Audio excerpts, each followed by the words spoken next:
Brought to you by LeanBody, the #1 protein shake in gyms across America.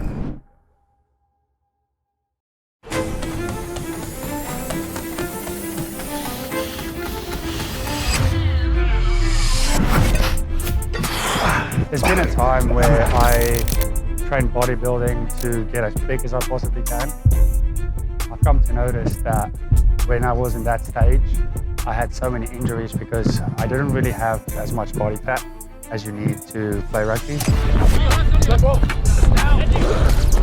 When I come into the gym, I want my heart rate to be high. I don't want to have strain on the joints because then you're slower, and I want to be explosive and fast. And I've always just trained like that, and that's the type of thing that I like to do. Up, and over, up, and over, and up, and over. Usually, I get between 5 and 10 in with the big tire, and then my body just fails. And that's when the most growth happened through that failure.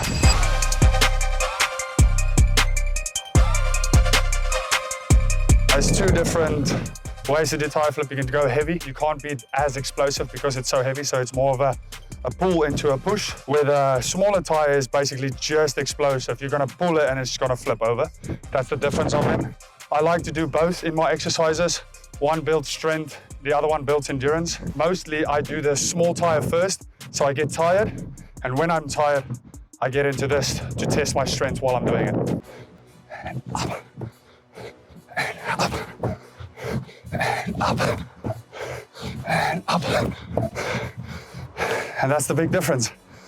Obviously, you can see that this flips over so much easier. I used to be a professional rugby player for 14 pro seasons, and this helps with explosiveness when it comes to the tackle. So this just makes you strong in that area before you make a tackle. Get into the boxer stand, step into the hula hoop, make some tackles. This is what this helps for me.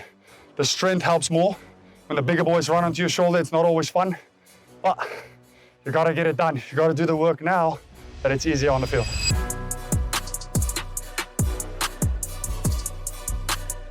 All I want to do here is I want to burn that explosive power that I've been working on the previous things. I want to do it like this, but it's more a speed training session. And then on my way down, I face down, but I walk slowly, so it strengthens my knees. Being an athlete my whole life, your knees takes a lot of shots. When you step, when you run, even when I go for jogs and stuff on the street, that pressure on the knee is really not good for me. So I try and strengthen it as much as I can whenever I have the ability in between sets.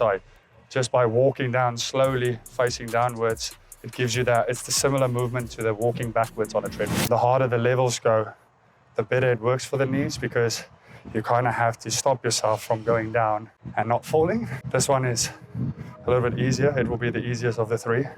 I usually just go to the maximum strength because I want to maximize the effort on every single exercise that I do. I've seen so many great athletes finish their careers because their knees are not strong enough. So it's very important. I usually do 5 reps of the jumps. That'll be one set, do 4 sets of that. So you get like 20 jumps in. And then with the runs, depends on the steepness level, but I've done one where I did like 20 for warm-up, and then to cool down at the very end I did 20 again, but on the least steep level.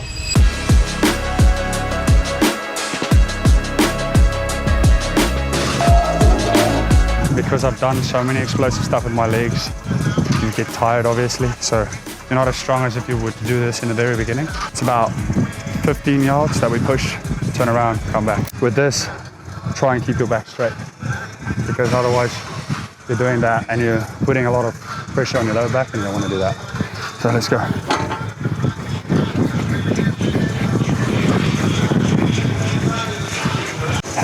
Get it. 1, 2,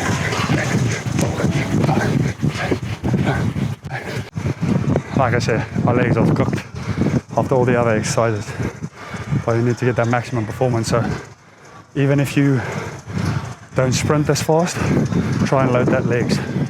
gonna give it a good pump. So I'm gonna load a little bit more.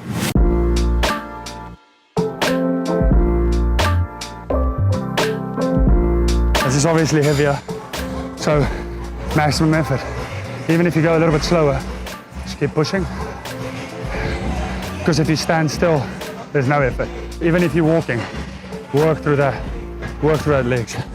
Let's get it. 3, 2, 1, push, and go, and go, and go, and go, and go, and go, and go, and go, and go. Holy.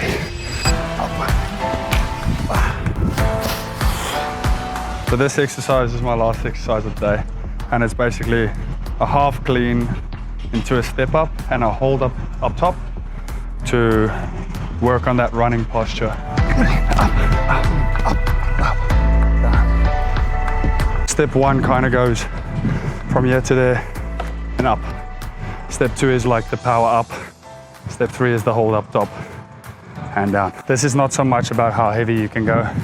This is all about explosive power, because I want to be strong in the core when I'm running, when I'm making a tackle, when I'm passing the ball, when I'm kicking the ball, all of the above. And this is like everyday lifestyle as well.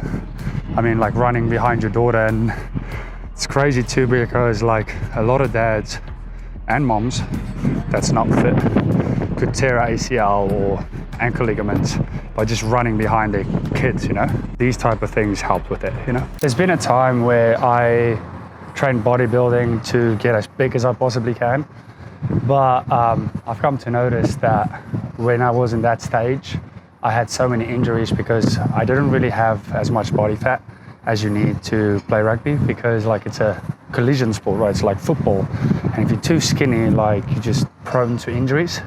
So I'm not really into the bodybuilding big, strong guy.